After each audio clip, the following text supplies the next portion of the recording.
tema da palavra que nós estaremos ministrando nesta noite é: a palavra é o pão que sustenta e traz direção. Abra sua Bíblia no livro de Deuteronômio, capítulo 8, verso 17 e verso 18. Deuteronômio 8, 17 e 18. Não digam, pois, em seu coração: a minha capacidade e a força das minhas mãos ajuntaram para mim toda esta riqueza. Mas lembrem-se do Senhor, o seu Deus, pois é Ele quem dá a vocês a capacidade de produzir riqueza, confirmando a aliança que jurou aos seus antepassados, conforme hoje se vê. Tanto a capacidade de produzir riqueza, quanto a força física relatadas neste versículo, não eram provenientes daqueles homens a quem esta palavra foi escrita. Esta palavra foi escrita ao povo de Deus, ao povo de Israel, depois de eles terem passado 40 anos no deserto, perto de entrar agora na terra prometida. Moisés então diz: olha, não digam no coração de vocês que foi a sua capacidade, que foi a força das suas mãos que fez com que todas as riquezas que vocês virão a obter veio de vocês. Mas Deus dizia então através de Moisés que não era na capacidade deles que isso aconteceria. Eles haviam plantado, eles haviam semeado, mas a semente também vinha das mãos do Senhor. Tanto a capacidade de produzir riquezas, que nós podemos interpretar como a força intelectual ou a força emocional, quanto a força das mãos, que seria a força física. Tudo tinha uma origem, não era do homem, mas era de Deus. Todos nós, todo ser humano, tem a tendência de aproximar-se de Deus, do divino, todas as vezes que percebe que a sua capacidade não traz para ele aquilo que ele necessita. Da mesma forma, quando o homem, quando a mulher, quando o ser humano percebe que através de si mesmo, através do seu trabalho, através da sua luta, através dos seus esforços, ele consegue atender as necessidades que ele tem, ele então tende a afastar-se do Senhor, tende então a não recorrer mais ao Senhor, tende a não buscar mais de Deus direção. Com isso ele se afasta do Senhor, ele se afasta da dependência de Deus e deixa de vigiar, pois se sente seguro em si mesmo. Mas isto é um engano. Muitas vezes, pelo fato de se distanciar de Deus, ele permite que situações o conduzam novamente para longe da vontade de Deus. E bem sabemos que o Senhor, desde o início, jamais se agradou que o homem vivesse afastado dele. E por isso, quando Adão e Eva tomaram uma decisão de provar do fruto da árvore do conhecimento e do bem e do mal, e através deste ato de desobediência, a relação homem e Deus ficou então distante. O Senhor então faz um plano, Ele cria uma estratégia, Ele envia Jesus para morrer na cruz do Calvário, para que novamente o relacionamento entre Ele e a humanidade pudesse se restabelecer. Não é desejo do coração do Pai que nenhum filho se perca. Não é desejo do coração do Pai que nenhum filho viva independente da vontade dEle e da dependência dEle. Deuteronômio 8, 2 e 3. Deuteronômio 8, 2 e 3. Moisés aqui fala para o povo que eles deveriam agora começar a se lembrar de tudo aquilo que haviam passado, de todos os livramentos que Deus havia dado a eles, de todas as bênçãos que Deus havia dado para eles, enquanto eles estiveram os 40 anos no deserto. Vamos ler juntamente comigo. Lembre-se de como o Senhor, o seu Deus, os conduziu por todo o caminho no deserto, durante estes 40 anos, para humilhá-los, ou em outra versão, torná-los humildes, e pô-los à prova, a fim de conhecer suas intenções, se iriam obedecer aos seus mandamentos ou não.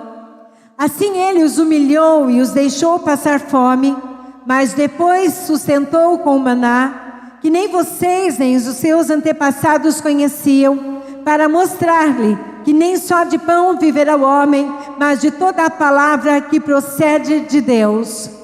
Numa outra versão, diz assim, que o Senhor fazia com que o povo caminhasse no deserto, a fim de torná-los humildes, e a fim de que exteriorizassem todas as intenções do coração deles. Moisés escreve para aquele povo, dizendo que eles deviam se lembrar que Deus esteve com eles no deserto, pois queria prová-los com o objetivo de que eles exteriorizassem, tirassem de dentro e colocassem para fora todas as intenções do coração. E eu fui então pesquisar no Aurélio o que é provar. Provar é demonstrar a autenticidade de uma coisa com razões, fatos, submeter à prova, conhecer por experiência própria, experimentar.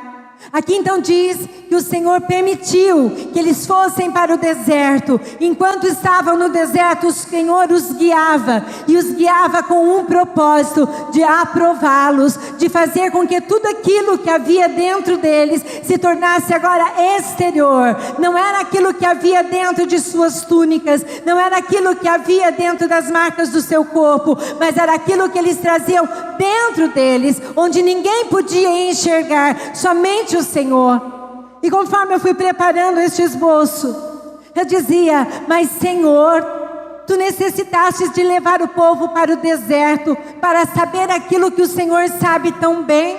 O Senhor é um Deus que conhece de perto, de longe. O Senhor sabe de todas as coisas. E o Senhor ainda assim diz na sua palavra que precisou que as pessoas fossem para o deserto, para ali então conhecer o que ia no coração deles.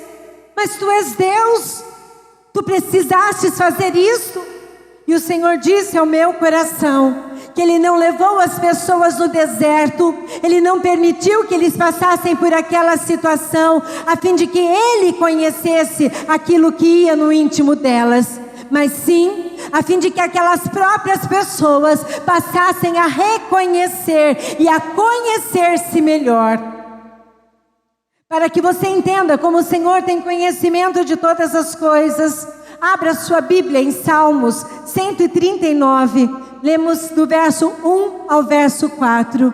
Salmos 139, do 1 ao 4, diz assim: Senhor, Tu me sondas e me conheces, sabes quando assento e quando me levanto, de longe penetras os meus pensamentos, esquadrinhas o meu andar, o meu deitar, e conhece todos os meus caminhos.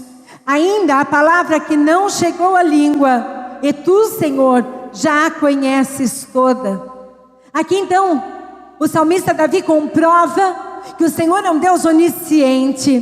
Veja, Deus sabe tudo, Deus conhece tudo. Aquilo que ainda nem saiu da sua boca, da minha boca e daquelas pessoas, o Senhor já tem ciência. Então Ele não precisaria levar aquelas pessoas ao deserto. Ele não precisa me levar ao deserto ou te levar ao deserto para conhecer aquilo que vai no nosso coração. Nós não precisamos sofrer, nós não precisamos passar por privações, nós não precisamos passar por dificuldades para que Deus saiba aquilo que vai dentro de nós.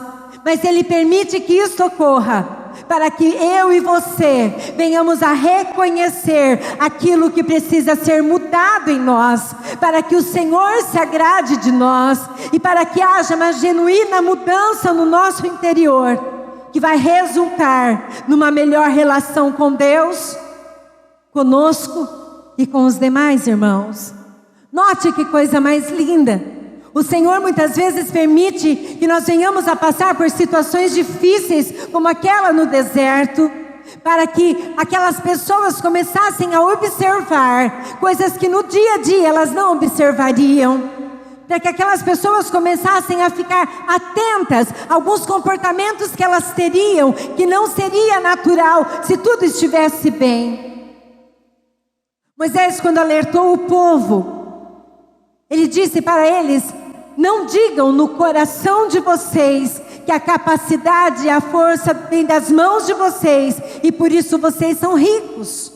Note, ele diz então: olhem para o seu coração, não digam no seu coração: cuidado com o coração de vocês. Ele não mandava que aqueles homens cuidassem daquilo que fosse sair da boca deles, porque muitas vezes os lábios não falam nada, as palavras não saem. O cuidado que Moisés pede para que aquele povo tenha é com aquilo que havia dentro deles, guardado dentro deles. A palavra de Deus diz que o coração do homem, ele é enganoso. E o coração, ele é alimentado através dos pensamentos. E os pensamentos produzem emoções. E as emoções produzem atitudes. Tudo começa em um pensamento. Tudo começa quando nós deixamos de vigiar. E aqui ele diz então que eles deviam tomar cuidado, que não deviam dizer no coração deles. Veja o exemplo de um homem escolhido por Deus, privilegiado por andar com Jesus, que estava sentado e comendo junto com ele, mas que pouco tempo depois teria uma atitude de deslealdade.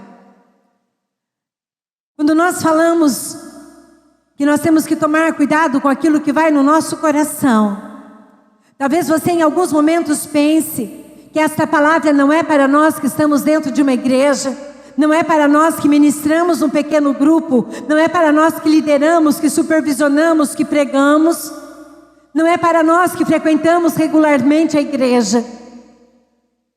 Talvez não seja para nós que andamos com Jesus, falamos de Jesus, lemos a palavra de Deus. Mas eu quero te dizer que este homem, que eu darei o nome para vocês, este homem, ele andava com Jesus, ele foi escolhido por Jesus, ele viu as curas que Jesus fazia, mas ele não tomou cuidado com aquilo que havia no coração dele, e foi permitindo que aquilo que foi colocado, a semente no coração dele da maldade, começasse a tomar forma.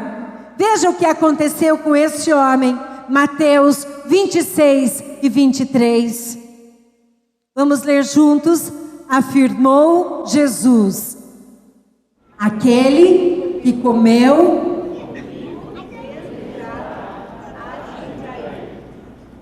aquele que estava longe?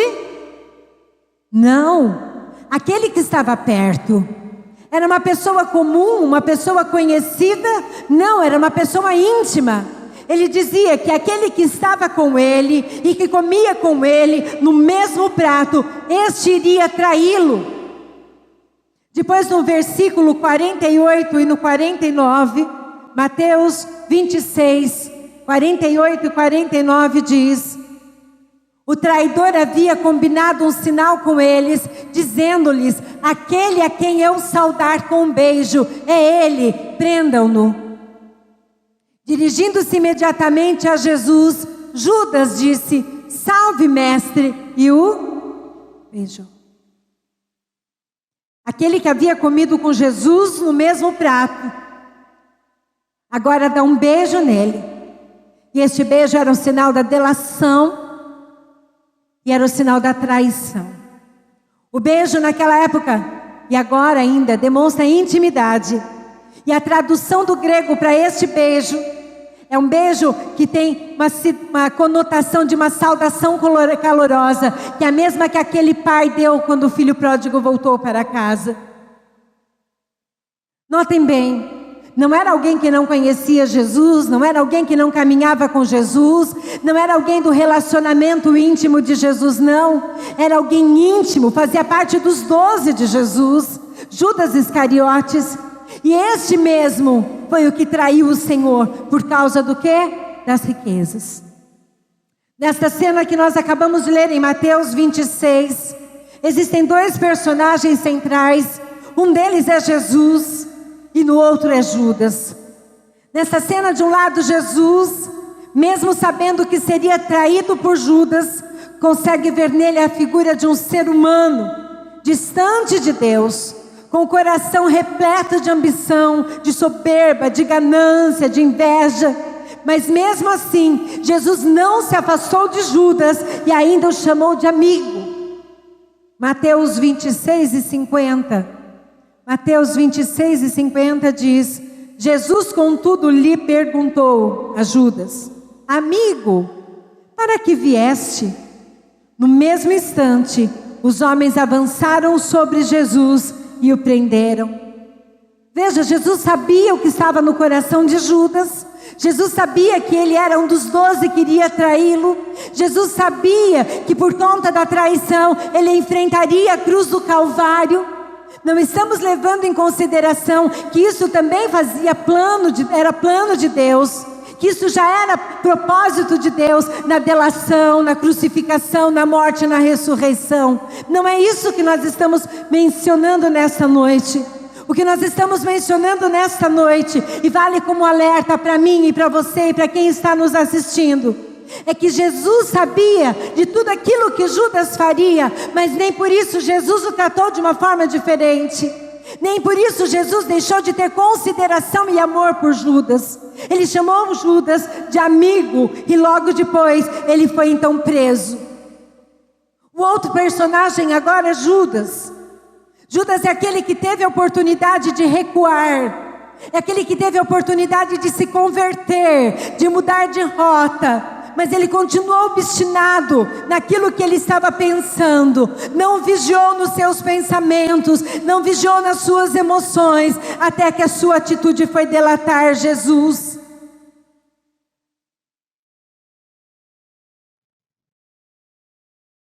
Judas já era alguém mal visto diante dos outros 11.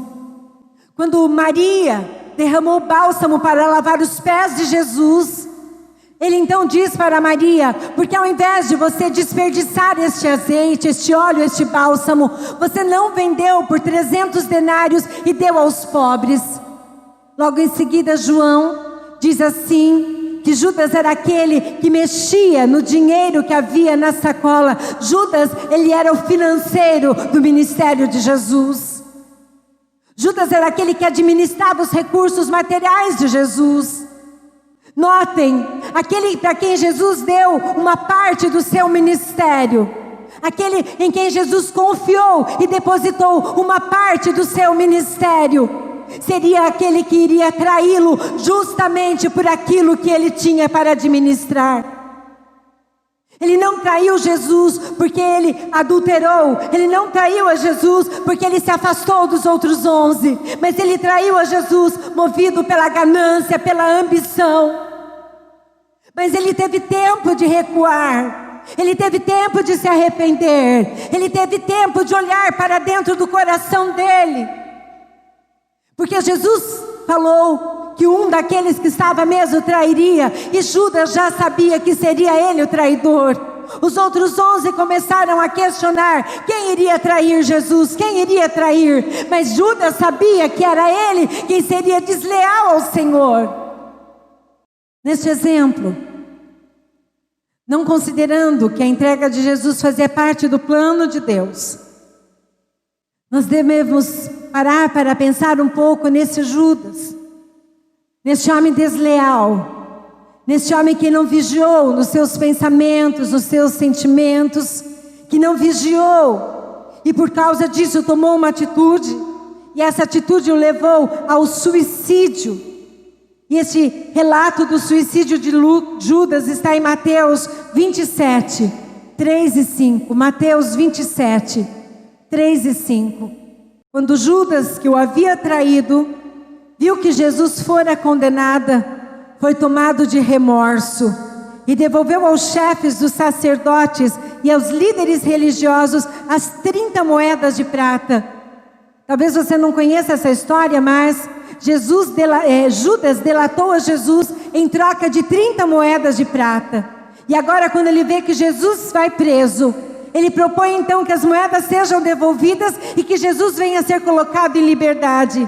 Quando então no versículo 4 e 5 dizem assim: e disse: pequei, pois traí sangue inocente. E eles retrucaram: que nos importa?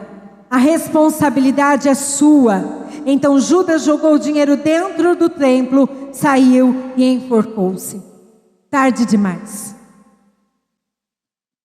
Mas veja que ele teve remorso. O remorso não traz dor. O remorso não traz mudança. O remorso é uma dor instantânea e momentânea que passa.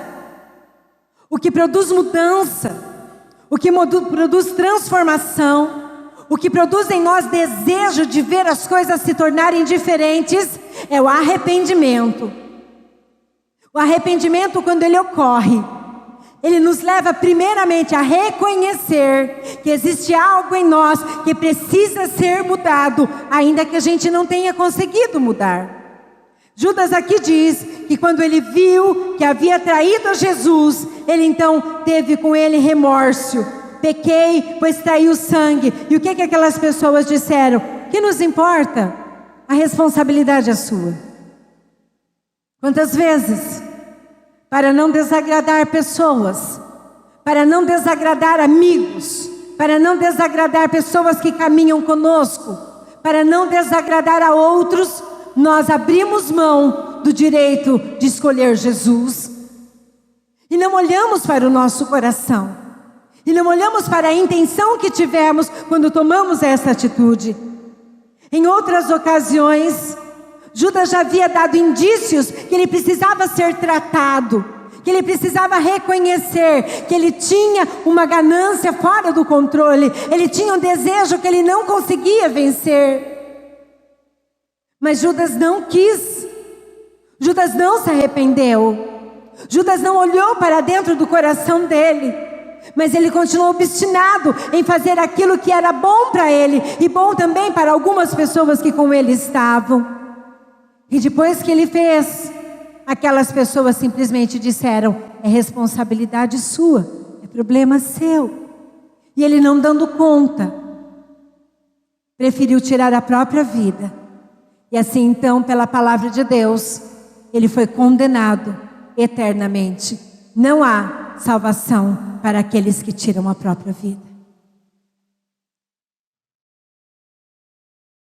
Portanto, meus irmãos e irmãs, independente do cargo, independente da função, independente daquilo que eu e você fazemos, independente de como vai o nosso ministério, independente de quanto nós ofertamos, quanto dizimamos, independente de quanto falamos de Jesus, independente de quantas pessoas já conheceram a Jesus através das nossas vidas, quanto nós ensinamos, independente de qualquer coisa, todos nós precisamos estar vigilantes e alertas e fazer sempre a oração que está em Salmos 51, versículo 2 e versículo 6.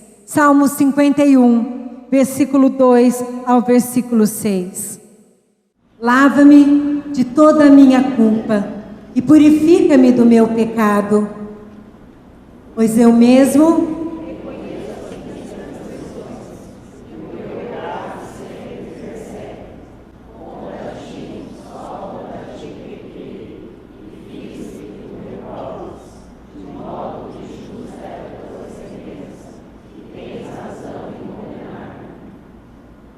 sei.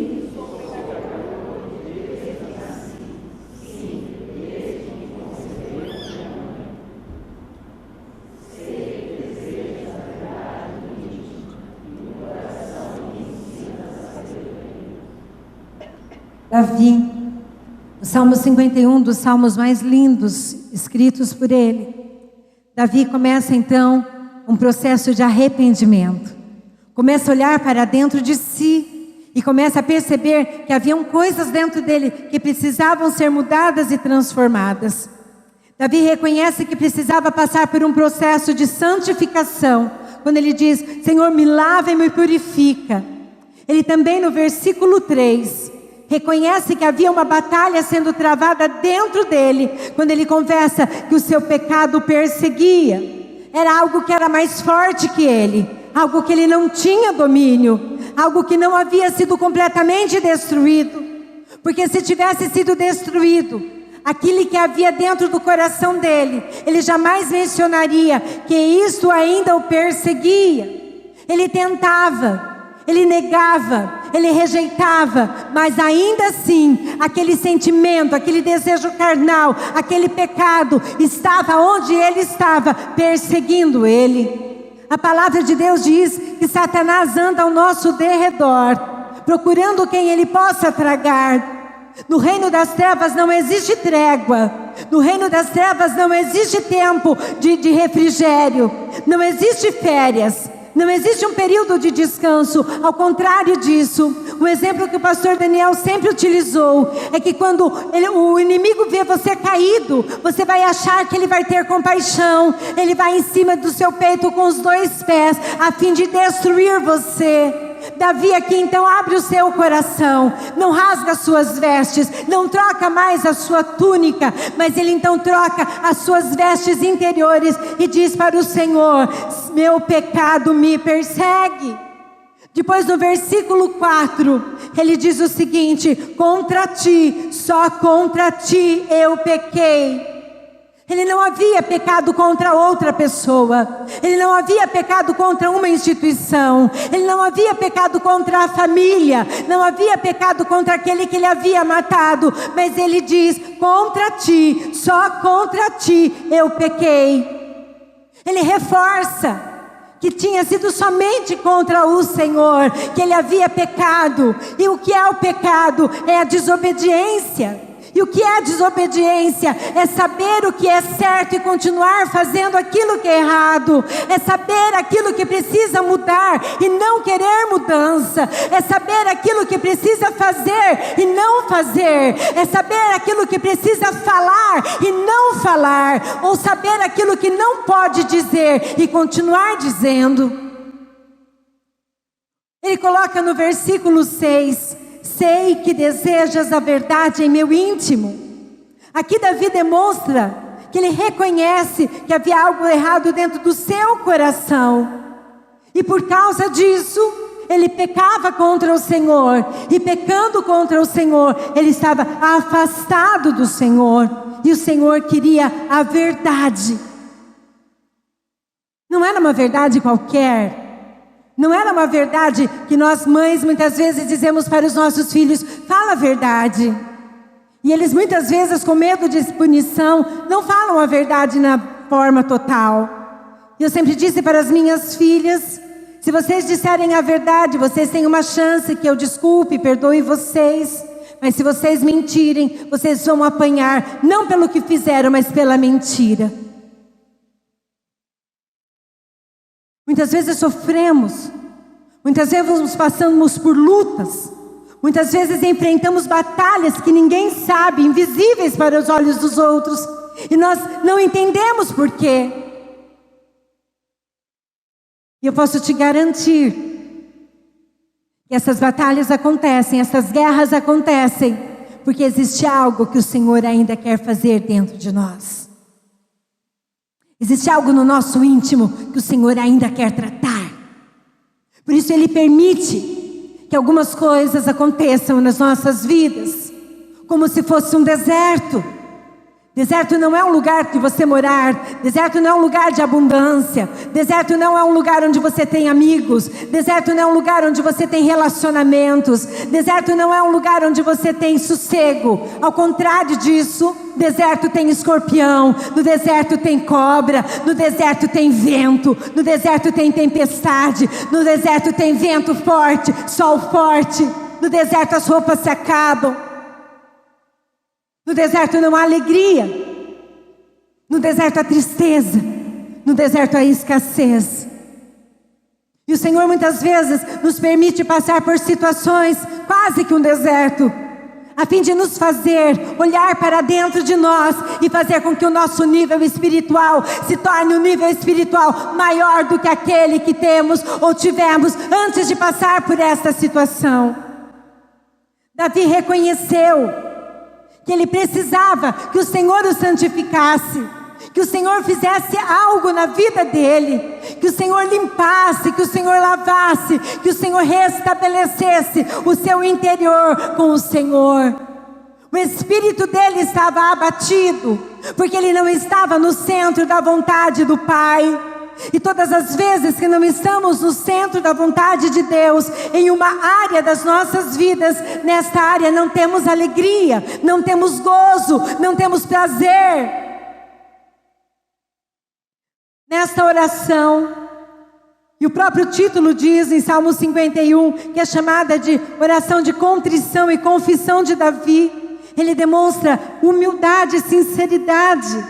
A sinceridade de um pecador que se arrepende dos seus pecados e que está disposto a confiar plenamente na graça de Deus para ter mudanças. Davi aqui mostra como devemos agir quando Deus permite que lutas e desertos venham sobre nós. E Davi também nos mostra como Deus quer que nós venhamos a agir bem diferente de Judas, que não se arrependeu e permaneceu no seu erro e no seu pecado. Eu entendo, irmãos, que os dias vão ficando cada dia mais difíceis. A vinda do Senhor se aproxima. E o nosso adversário, ele está correndo contra o tempo. Ele está tentando de todas as formas, desesperadamente, arrebanhar aqueles que estão perto da terra prometida. A um passo da terra prometida. Ele não se preocupará com aqueles que estão lá fora mais. Ele não se preocupará com aqueles que já estão caídos, com aqueles que já estão mortos espiritualmente, com aqueles que nem respiram mais espiritualmente. Ele não se preocupará mais com aqueles que já se entregaram e desistiram, mas Ele ainda se preocupa, e ainda arquiteta, e ainda planeja, e ainda faz projetos contra a minha vida, contra a sua vida. E Ele só tem uma chance. E a chance que Ele tem é de nos enganar. Se Ele nos enganar, facilmente nós seremos destruídos e devorados por Ele.